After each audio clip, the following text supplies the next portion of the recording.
জয় জগন্নাথ। অনন্ত করুণাময় ভগবান শ্রী জগন্নাথ দেব, যিনি জগৎ পিতা, জগৎ জননী আর জগতের সকল প্রাণীর প্রিয়তম, আজ আমরা জানব তার জন্মকথা, মহিমা আর রহস্য। পুরাণ মতে একসময় ইন্দ্রদুম্ব নামে এক রাজা স্বপ্নে দেখেন এক দিব্য দেব মূর্তি। স্বপ্নে ভগবান তাকে নির্দেশ দেন, আমাকে খুঁজে বের করো এবং আমার মন্দিরে নির্মাণ করো। রাজা বহু খোঁজাখুঁজির পর জানতে পারেন যে নীল পর্বতের তীরে এক দেবীয় কাঠ ভেসে এসেছে সমুদ্র থেকে। সেই কাঠ দিয়েই বিশ্বকর্মাদের মূর্তি গড়ার কাজ শুরু করেন। কিন্তু শর্ত ছিল, মূর্তি গড়ার সময় ভেতরে কেউ ঢুকতে পারবে না।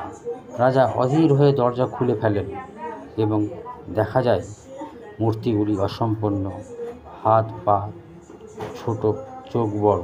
কিন্তু তখনই এক স্বর্গীয় শব্দে শোনা যায়, আমি জগন্নাথ, এই রূপেই আমাকে পূজা করো।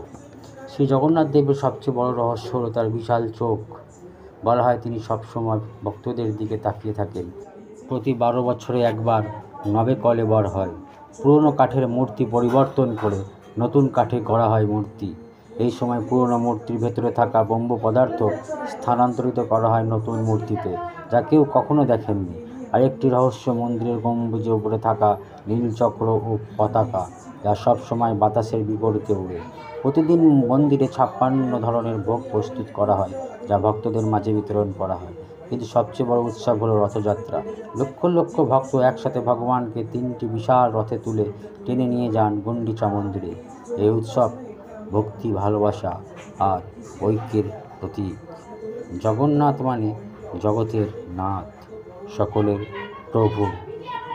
তার মহিমা অপরিসীম আর রহস্য অসীম।